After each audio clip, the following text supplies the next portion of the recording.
So, Lorraine, you said you were on a 2-day week and had your vacation. Did you end up going anywhere fun? Oh, I went to visit family in Kamloops, so nothing exciting. Well, it's still nice though. Yeah. Yeah.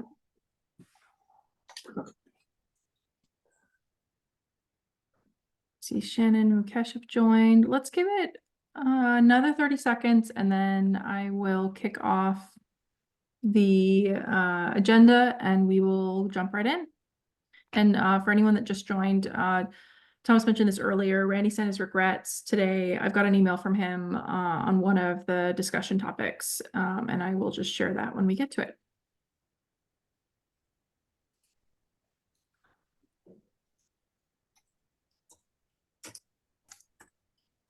All right, I'm just going to kick it off. So what I've got on the agenda for today is the continuation of our deprecation discussion that we started having, I want to say about 4 weeks ago.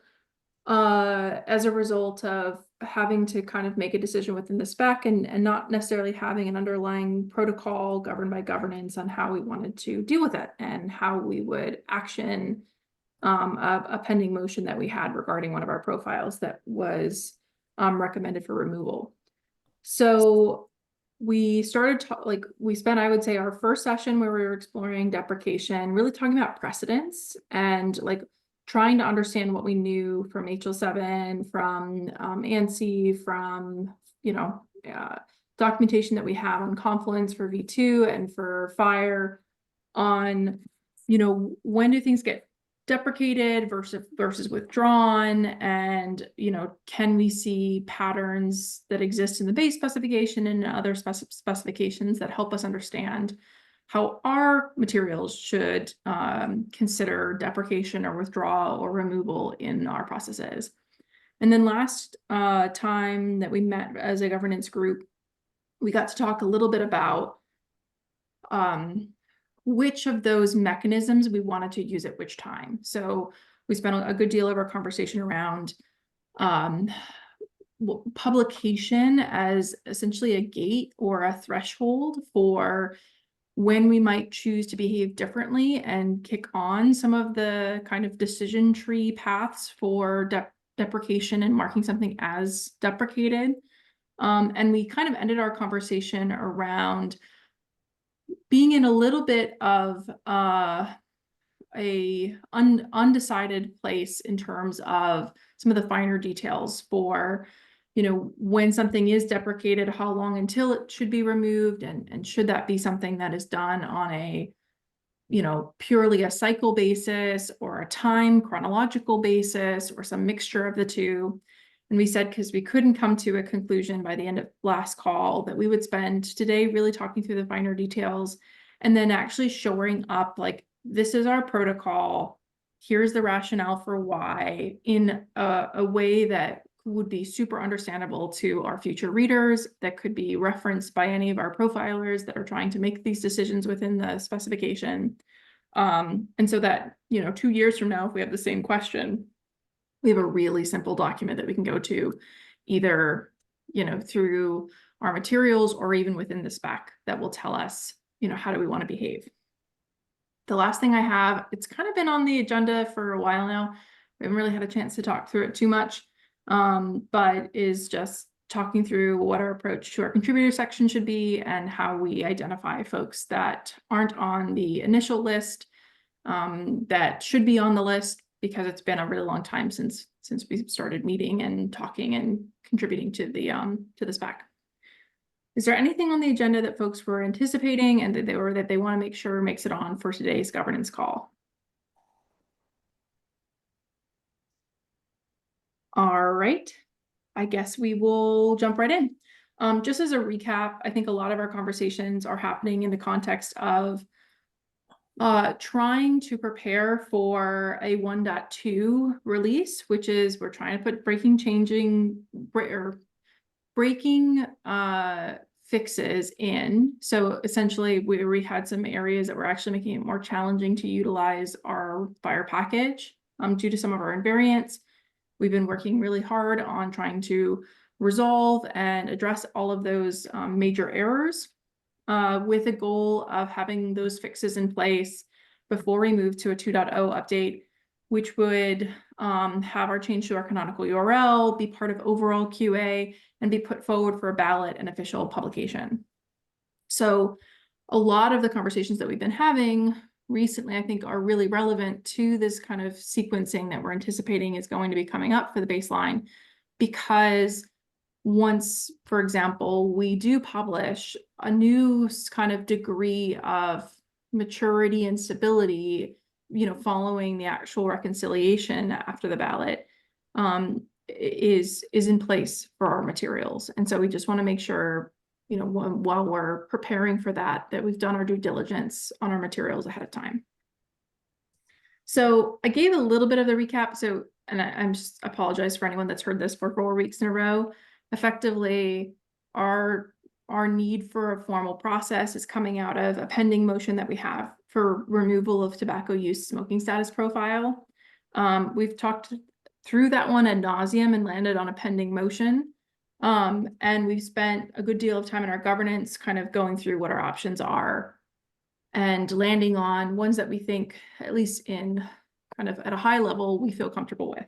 So this is all about the finer details. I've included the topics that were like, or details that we part of the natural conversation the last time we met. But if there were other components that we want to make sure we document as part of our finer details for how this operates, today is definitely the day to get into those conversations. So I tried to just kind of clean up a little bit of our conversation and where we left last time into like a clean slide for this is where we will kind of co-edit our deprecation process.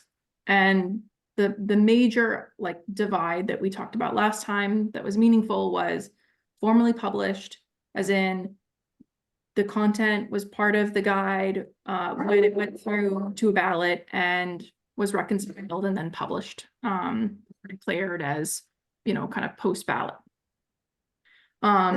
We've been talking about the rationale, but haven't gotten to the point of like kind of documenting some of the reasoning behind why our stance was that content at this before something has been published could be removed. So I think that's one step for today.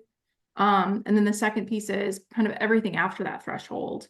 Then the pieces that I have here in italics are the pieces that were major topics of discussion that we really didn't land on last time. So where do folks want to start? Are you preferring to start with like, let's just make sure we get our rationale in place for this first piece, or do we want to jump right in to have some of the nitty-gritty conversations and then loop back on rationale at the end?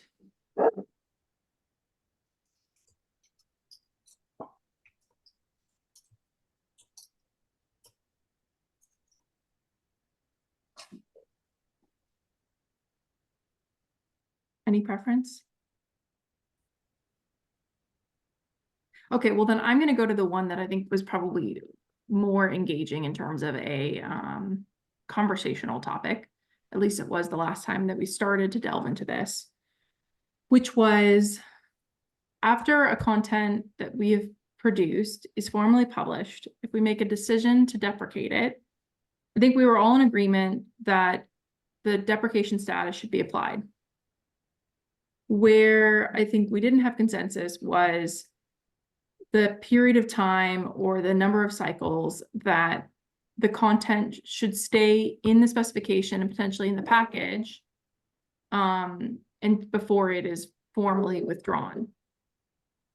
I heard last year or last session, folks that were throwing out examples of 2 cycles.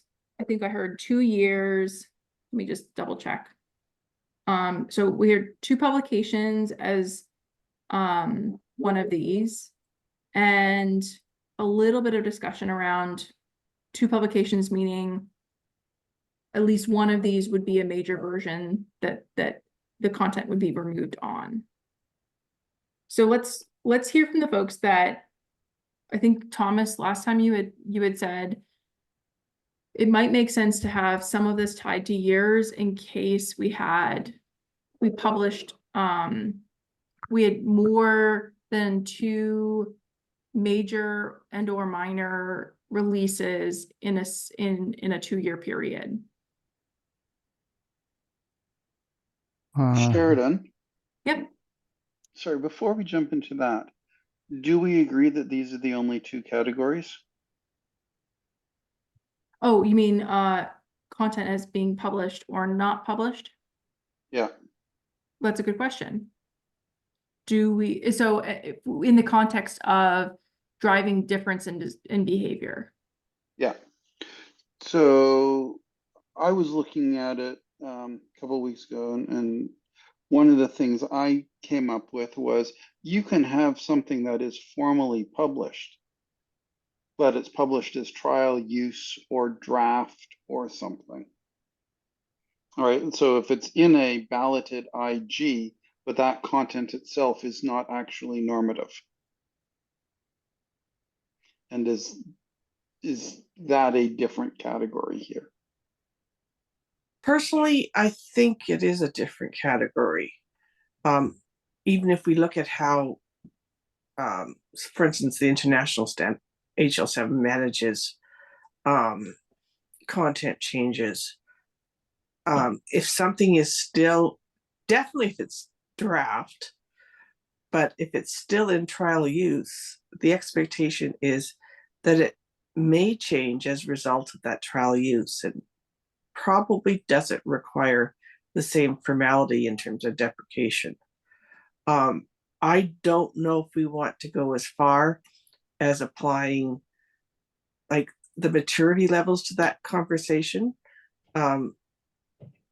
like the FHIR base standard does in some respects with the base standard, although at maturity level 4, it asks for consultation, but it doesn't ask for deprecation. The deprecation process at HL7 International really only applies to normative specifications. Mm-hmm. Yeah. So I do think there's a difference between whether it's been published or whether it's published in normative. So if I brought it to the example of the motion that we had, removing smoking status from the baseline wouldn't require a deprecation process, but might require a note in our change logs and our changes between one release and another. I don't know. Does that make sense? So for these, like, I think, Lorraine, what you're saying is that the combination would look like this. So if it hasn't been published and we're saying it's draft, or even if it hasn't been published and it's part of a trial use guide, that these two pieces can be true. Because this Yeah. is the combination of maturity and publication status. Yes. But if it's part of a trial use guide, by definition, it's been published. So this one, if we are, Yeah. And it can't be normative if it hasn't been published. Correct.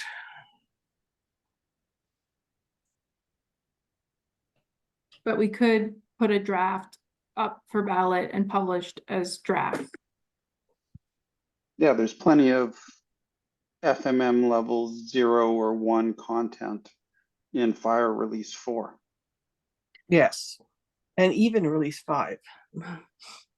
So is there anything that we need to modify to this one? Like, so basically, I think what we're saying is this first bullet effectively remains unchanged, regardless of what you call it here. There's Yeah. really only one maturity that kind of matters here. And it's, you want to drill into, if I'm understanding this correctly, if there should be any different decision pathway, if there's a difference in maturity after something's been published. Yeah. And so this was the kind of the rule that we were just talking about last time for needs a deprecation status applied to it. Do we think that is true for all three of these states that in guide content that has been previously published?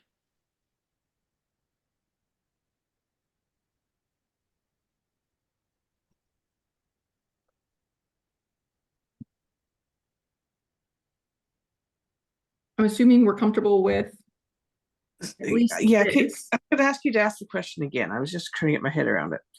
So does the behavior where if something has been published and we're expecting that we'll have to apply deprecated status to the content, it applies, I'm assuming in normative, that one's a for sure. Yes. Does it also then apply in trial use? And what about draft? I'm gonna say definitely not draft. And personally, I think not trial use either, but I might be convinced that there's some situations at a given maturity level or usage profile that you might consider it. I don't know, what do others think? Because trial use by definition is we're kicking the tires of this standard, and if it's broken, we're going to fix it. Or even if the feature requirements change, we're going to fix it.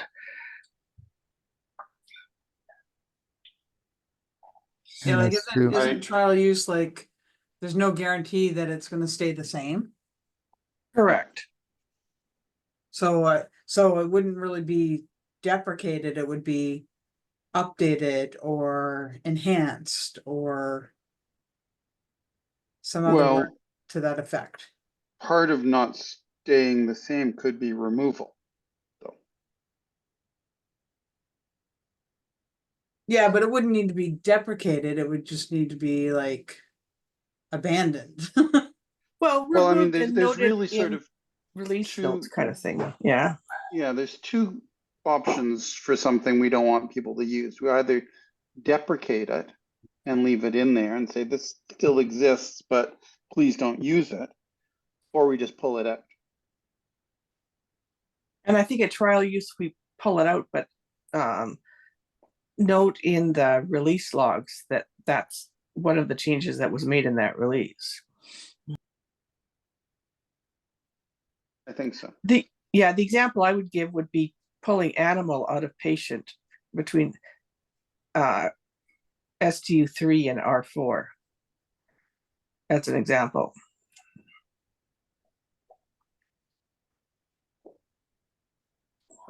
So you said release log. Are we using that synonymously with the change log? Sure. Well, I guess because like sometimes you the reason I'm asking is like in a CI build spec, you may not have sometimes you might be tracking all changes that have occurred over time and you might be categorizing them by their release. But like when we publish something after a ballot and it's like a formal version, well, oftentimes we'll have like notes like for that set of artifacts that may not carry through to the CI build. So yeah, those notes would often be sometimes be less specific, but they would be the more major changes. So something like removal of a whole. The thing is, if you're removing an element versus removing a structure definition versus removing a etc., like it's the impact varies based on what it is you're actually removing, and whether it hits the detailed change log between releases or whether it hits the release notes that go with publication. I think that's the difference I was making. got it. Okay. Yeah.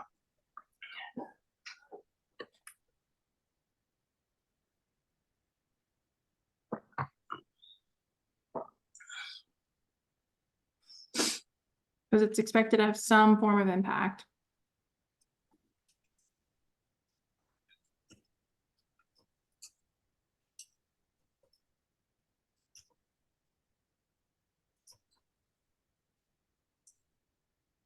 And this raises it even without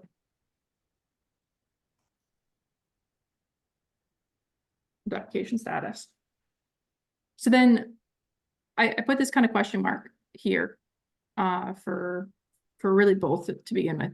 Is there anyone who's not comfortable with this underlying statement that even if something's been published, if it's draft or if it's trial use, we could remove it without applying a deprecation flag.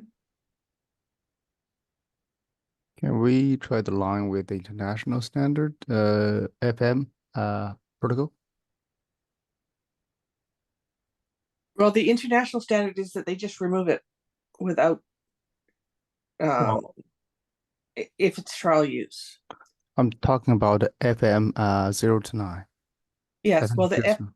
the FM levels, they talk about consultation before they remove it for something that is mature, but they don't apply a deprecation process regardless for draft, even if they do consult at levels 4 and above. Yeah, that's the where I see the cut line. And if Yes, but we that's around consultation, not deprecation, right?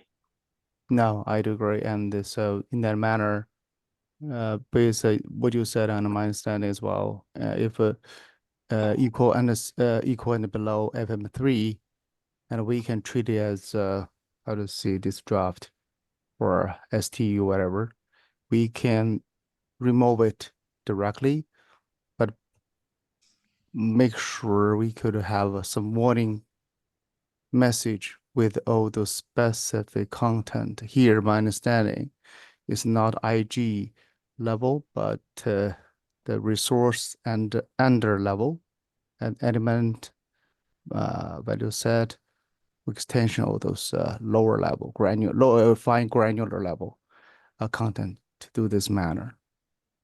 And above 3 and even go to the FF9, and then we need to have discussion. We should go consultation or we go directly deprecation process. Yes. Well, Thomas? go ahead, Sheridan. I just wanted to drill a little bit more into what you said. I think you said below 3, there's some kind of like written warning. So are you saying that that's synonymous with what Lorraine was mentioning with the release log? Well, I'm always thinking about it through different lens, and I know that from HL7 international level, they give a very clear words of my understanding. Equal and below FM3 is as they use as your risk.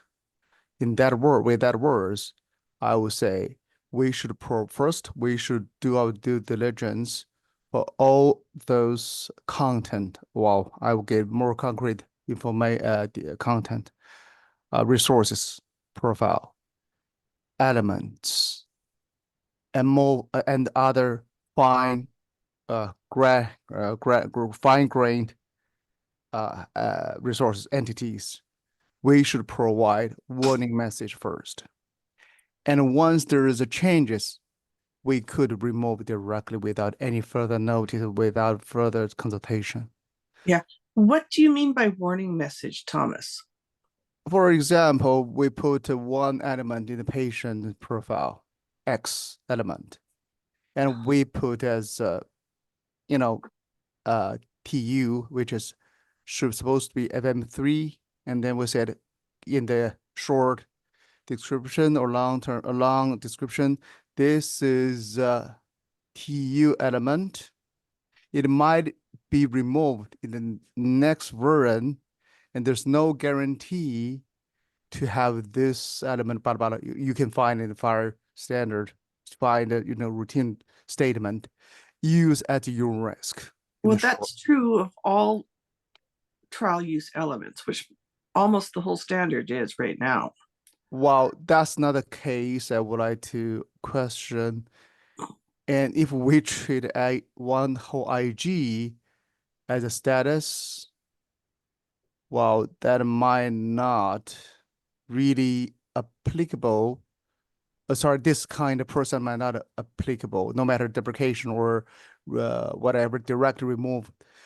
And that's why I question, or I think the content here should have a very clear definition. What means content here may go more fine granular level to the resource level, element level or extension level. I know there will be quite a lot of work, but that will make our this IG more maintainable, manageable, and more tractable for potential users. It may be worth expressing exactly what we mean by trial use and what a user of the specification may or may not expect, but that's different than trying to put warning messages on each of the elements. And the reason I asked what you meant by warning message is that if we were aligning with international at FMM level 4,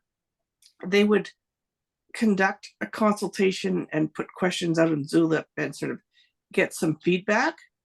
But when they made the change, the change would just be made once they got feedback. There's nothing written in the spec other than the change log that said this would happen. So to me, a warning message is very much like deprecation, because deprecation is we flag something that this is going to be gone, and it's basically a warning message. So I was trying to tease apart what you meant by a warning message as different than marking something with status of deprecation. Well, I would say yes, and thank you for this very good comment here, which has bring another my comment here.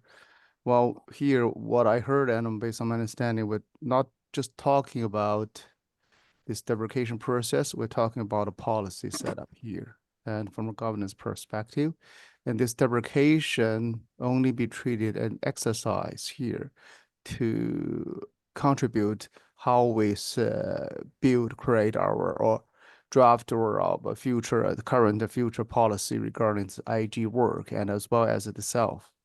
In that manner, I would say this is one level.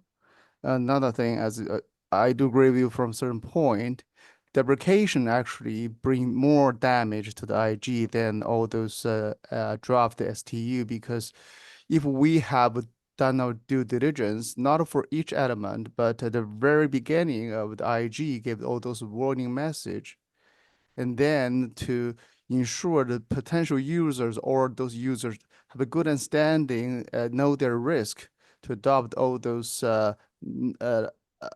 under FM3, all those how to say entities or elements of resources in that manner, so they will not come back to complain or to have other different feeling about regret to utilize this IG. However, from the deprecation perspective, actually, we will think about that we have a commitment to the users already. Unfortunately, for some reason, we have to retire this, I use not a very formal word, retire this resource. In that manner, I have to say, I'm sorry, we have to deprecate this, artifacts. In that manner, we will think about a way, as being said through last discussion, we have to close this door, but we will figure out if we can find another way, lead you go through another different available avenue or open another window. So I just stop here.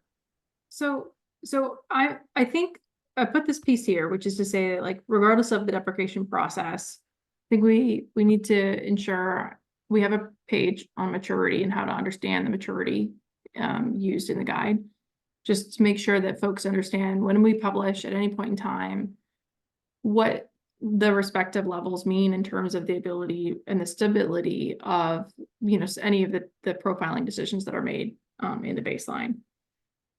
I personally think that, like, if we're talking about decisions like removal of an extension on a profile that wasn't previously must support, it was just socialized on something that is like really 0 through 3 for me, like I would see that as feasible to remove without applying a deprecation flag and without having to do the warning.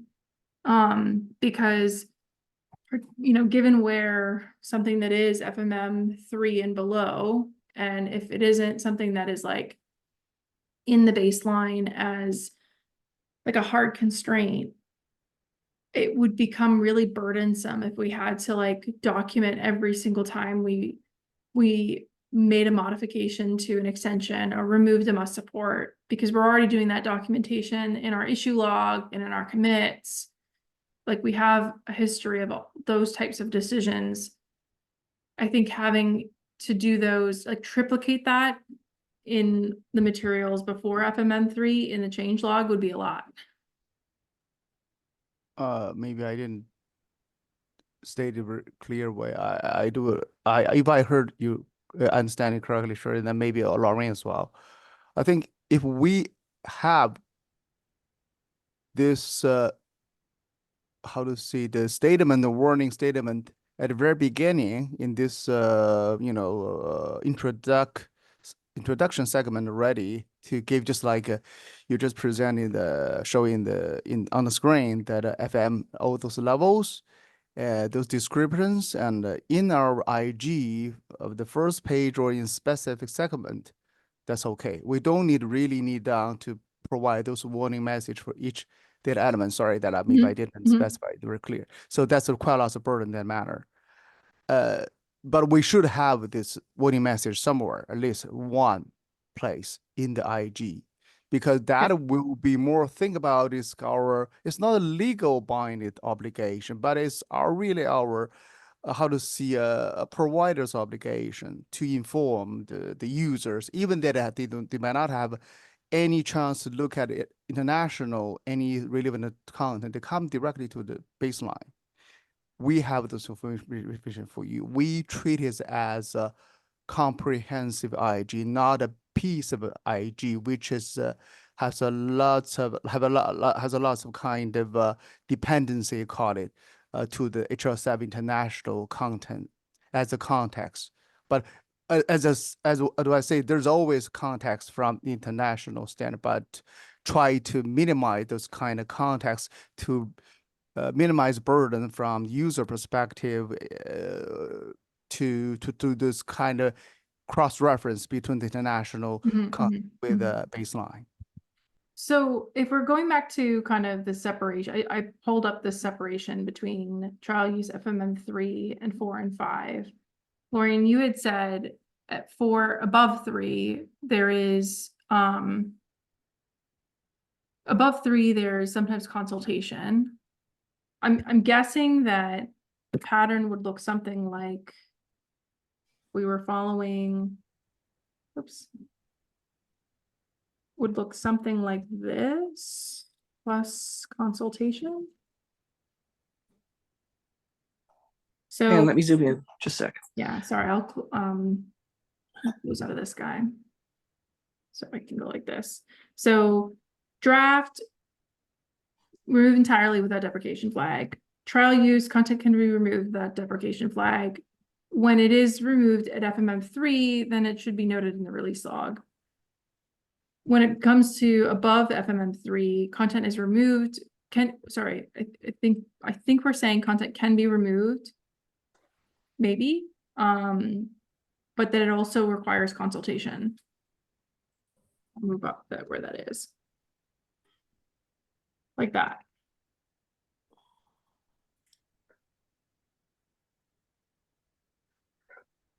So I would agree with that.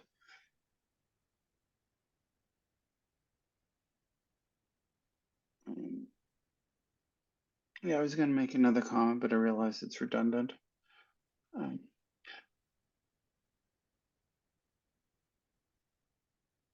Is anyone uncomfortable with this?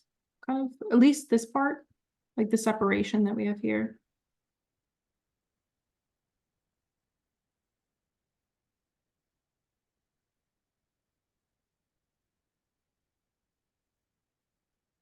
Okay. If we're comfortable, whoops. So basically, what I'm hearing is that. Sorry, you said without applying a deprecated flag plus consultation to community.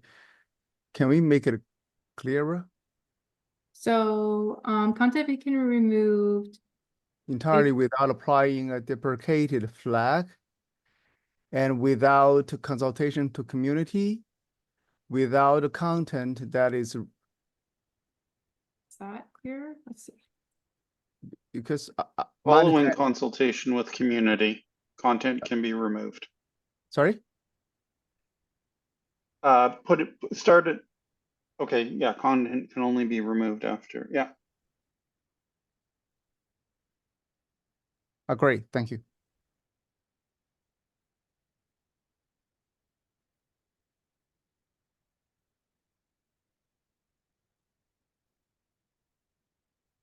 Is that clear? So removal does not require the deprecation flag.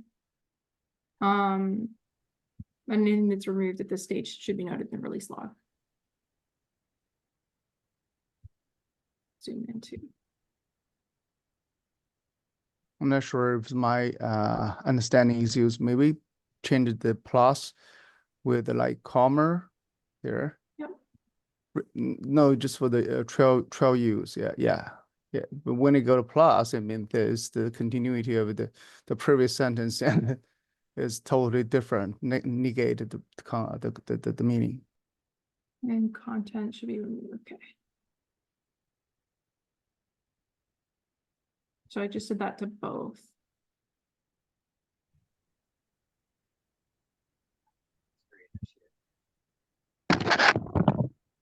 Jeshia, can you hear me? Yep. For consultation with community, is it clear to find out like what consultation is, and then what is meaningful to get to that stage to remove it? Because you can speak to the community, but how do you get like that decision that you're going to move forward with removal? Is that clear to everyone?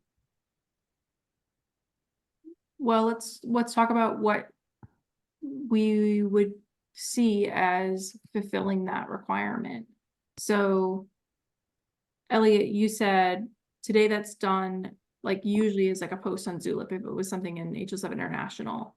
Is Yeah. there like a rule that the post has to go on for so long and there can't be X amount overwhelmingly negative response? I mean, what are the qualifiers?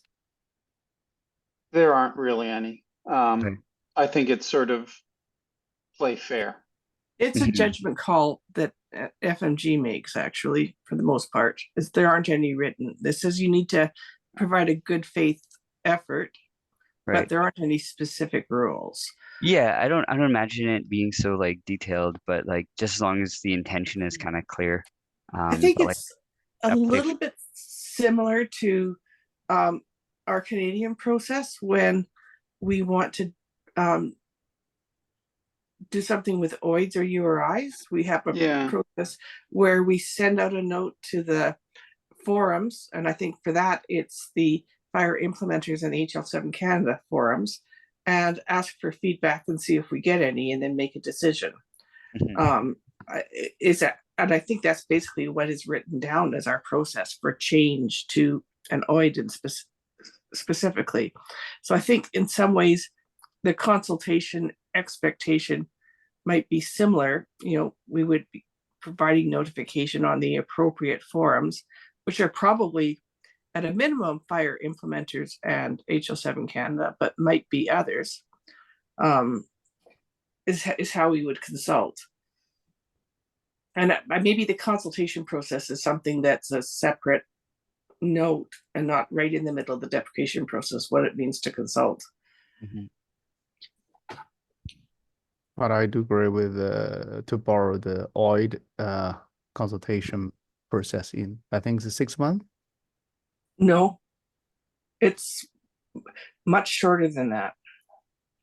I can remember because it's Joe Francis. He helped. It's 5 business days. Mm-hmm. My goodness. It was It's- Joel, and then it was me, and now it's Anil. Yeah, it was, and I think I've seen 5 to 7 business days in some documentation, but it's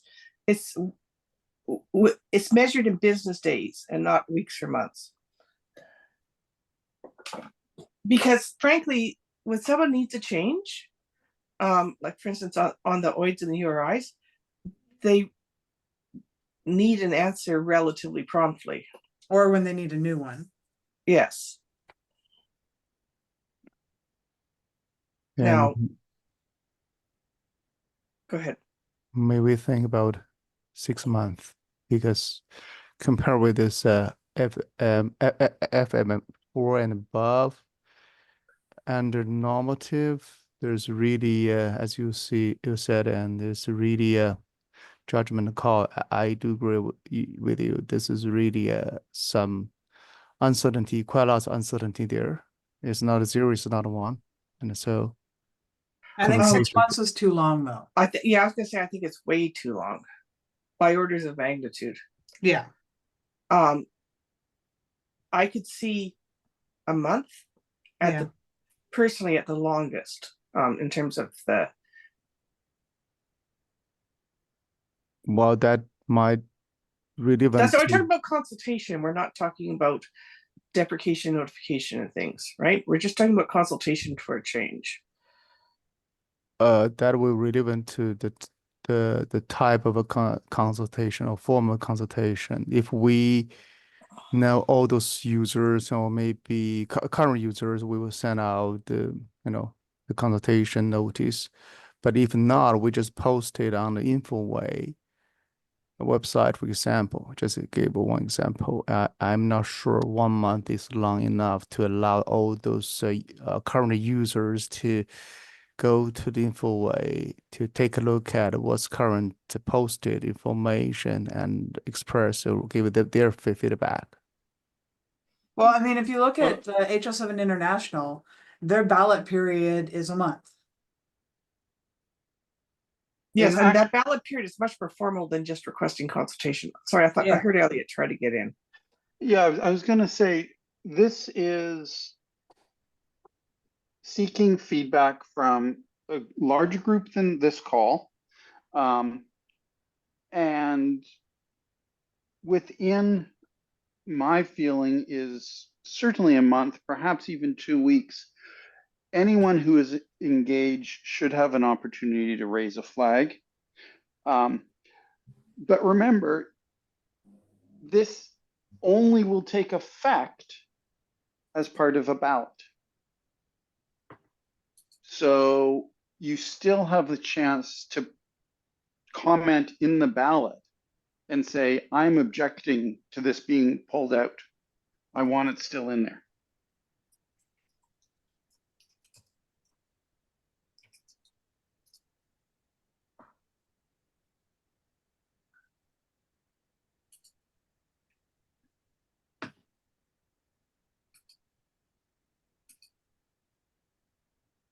So I'm not quite familiar with this process ballot.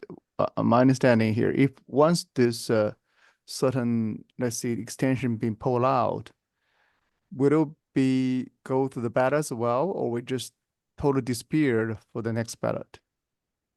Well, Well, we're not there it yet. will.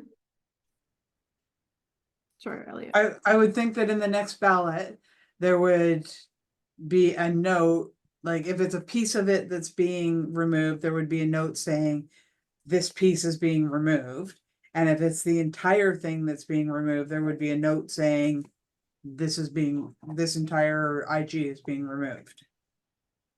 Well, and if it's something like an extension, we've just said that it's going to show up in the implementation guides release notes or change log. And so somebody who goes looking for it in the ballot version, will see that it's no longer there. We'll see a record that it was removed and can, in their ballot feedback, say, I want that back in, and I'm voting no unless it is put back in. Thank you. Sounds good. But the consultation is, do we think we, on the face of it, have enough community support to remove this thing? Should we even try?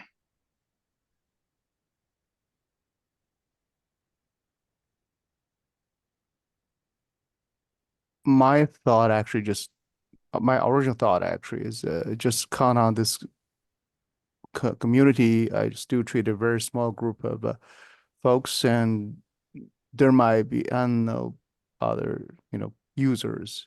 They might not have time to attend these meetings from time to time. For those group of people, they might need to go to the InfoWay and log in whatever to take a look at ongoing progress and update of those information might not be controllable regarding their time. So that's my But thought. I'm sorry. in that case, if you're providing notification to the forums and people are monitoring the forums, they'll get a notification, so they'll know to go look. That's the point of sending a message to the forums. If they're monitoring the forums. Yes, but if they're not monitoring the forums or monitoring anything else, How do That's we just reach at the them to ballot. begin with? Yeah, Yeah. like you're completely unengaged. If you're not yeah, getting the calls, you're not monitoring the forums, and you're not even looking to at the ballot of the baseline when it comes out. Yeah, actually, this just bring in another question: how to handle this notification process, or where we put this notification. This is just another question, just on the InfoWay website, or also follow the international process. Yeah, our notification process has always been InfoWay, like Info Yeah. Central. oh, and the forums, not just the website. Right, but the forums that are on Info Central. Yes, yeah, but I think Thomas was talking about just posting it on the Info Central website. But that's not what we're talking about. We're talking about an active message as well. Yeah, I think we could discuss,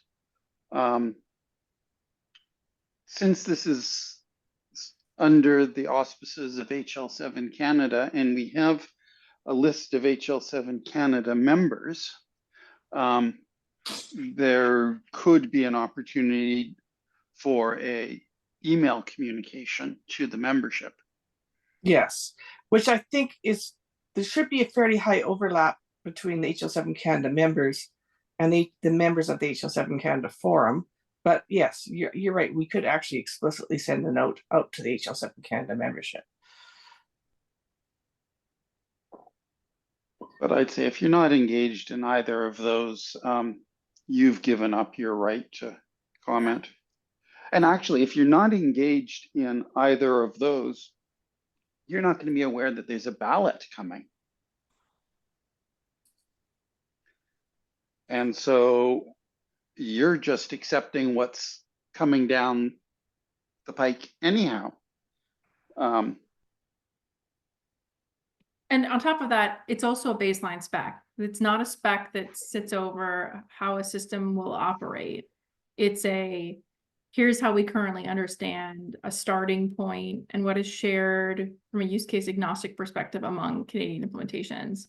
But there isn't the same level of like strict dependencies that folks have on bases and baselines that they have on like product XYZ specification for connecting for e-referral. Yeah.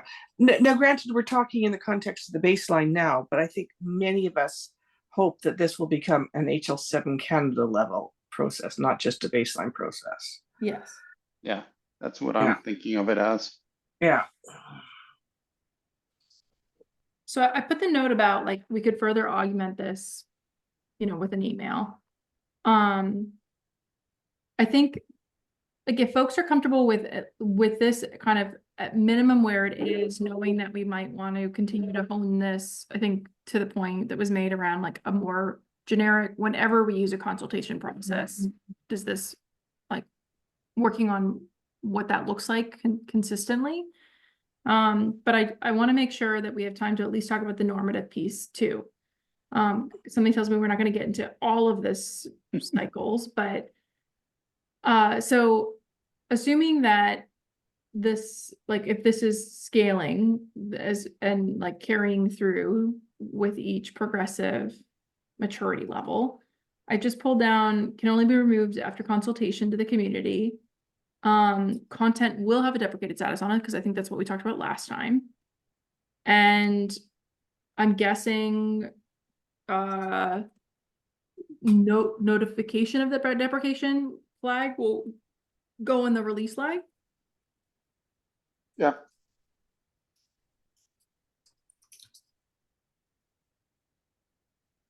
Are there other things that we'd have to consider for normative at this point in time? And then I think after it's been marked deprecated, it should be removed from the implementation, from a future publication of the implementation guide. Which future publication is, open for discussion, but I don't think we keep around deprecated content in the implementation guide forever. I would agree with that. And so this is the cycles versus years conversation, right? Yeah. So Randy had mentioned that he was a fan of using releases as the main trigger for deprecated items, with the exception where if there wasn't a release at all in like 2 years, that there might be a fallback. He said that it's kind of similar to what they do in Alberta. I'm just reading off the email that he sent me. Depending on the applications involved, time period can be 2 to 5 years. And the idea is that affected applications to update to the newest version and need to ensure that there's enough time beforehand. So tying it to basically a major release, but just acknowledging that if there's going to be a situation where we don't put out, 2 releases in 2 years, that we might consider the chronological piece, whatever comes first. Yeah, I think the idea of, well, first of all, I don't think we should actually remove on a minor release. But thinking of, okay, if we, for whatever reason, pump out a major release in March and another major release in August, and we say, well, that it's, this is its second major release, that it's being marked deprecated and we can remove it. I'll agree that might be a little quick. So I'm willing to accept a certain time period that makes sense.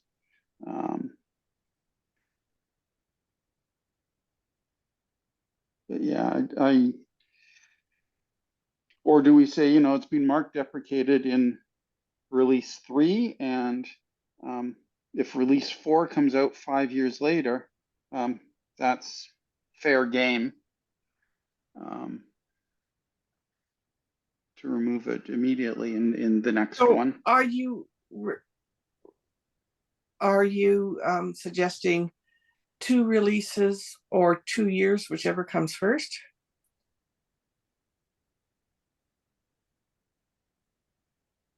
Is that what I'm hearing? I don't know. Pardon? Is it 2 major releases? Yes, 2 major releases. Frankly, major releases we don't do them that quickly. So I think 2 Yeah. major releases is going to be approaching the 2-year mark minimum anyway. But So I just want to bring in this very keywords called the normative. Just think about our cars. If we bought a car, we expect it last 10 years, and suddenly at the 50th year, the manufacturer stated that your car parts is discontinued.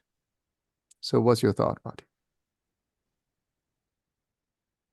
I think it's more like if they said your car is coming out of warranty 2 years from now, and we're going to keep sending you every time you look at our materials that information, and then 2 years from now you will be out of warranty. I think that's how, because it's not that it's going to be like the whole time. If a vendor were to look at the spec in a 2-year period, they would have that very clear visual indicator. This is going to be removed in X amount of time. So I think it's different than just like being told that the part no longer exists. It might be the part will no longer be produced in 2 years, but you have a long runway. much like Well, it's we have the, we'll no longer be providing security updates for Windows. I don't know. I'm not in the Windows world, but Windows version X after date X. Yeah, or I think closer to the car warranty one is you buy a car with a 5-year warranty, and then the next model year comes out and they reduce it to a 2-year warranty.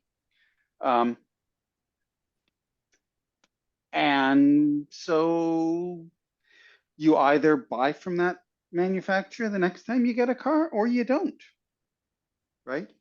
You can stay on the version of the baseline that you're currently on and you can keep using it, or you accept the 2-year warranty and move forward.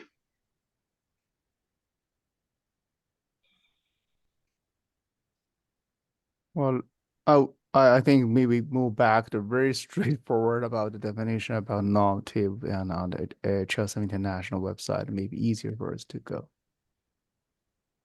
Oh, yeah, actually, to that point, I think we've been talking about normative, but you're supposed to not have breaking changes, right? So let me just pull it up. So has there been anything that's been, well, no, the HL7, the deprecation process is in relation to deprecating normative content, right? So you can still deprecate normative content. I'm talking myself out of my original statement. So you were referring to this one, right? Yeah, as well as the definition of normative plus the deprecated. Let's Cool. see. So we can take a look at it. Approved by So that's why how Amazon. serious we should treat it normative as a very high standard, high level to how to see to Do we respect our actually contract. do we need to redefine those concepts that are already defined by HL7 International? I'd rather reference their definitions of trial use and normative than try to start documenting our own, because getting down to the right details, like there's a whole document called Essentials Requirements that talks about normative content and how you treat normative content. I'd hate to start duplicating all that work. Agree. So I'm looking at its top of the hour. So where we left off was like, I think we've got a statement. And now maybe at the next one, we'll confirm and validate whether or not we're kind of comfortable with this as the behavioral process that we want to follow. So that we're not asking for like, hey, is everybody cool with this? Great. Like in the last 30 seconds of the call. Makes sense. And perhaps let's do some public consultation and put it up on the forum. Does anyone want to volunteer? Oh, Elliot.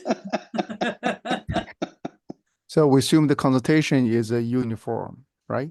Consultation to community, this policy is uniformed, which is Well, communicate that we're talking about it, communicate that we're gonna be talking about it on the next call that we have when 2 weeks, Sheridan? 2 weeks, next governance call. Yeah. Yeah. And if you have an opinion that you'd like heard, feel free to come by and talk with us. So in our essentially, because we usually have a, hey, this is what we're going to talk about this week. I think what I'm hearing is post as part of that, here are our current understanding of like our processes that we're thinking of following. If you have an opinion, drop it in here or come to the call 2 weeks from now. And I wouldn't be surprised if we have light attendance 2 weeks from now because it's the Friday of a long weekend. Yes.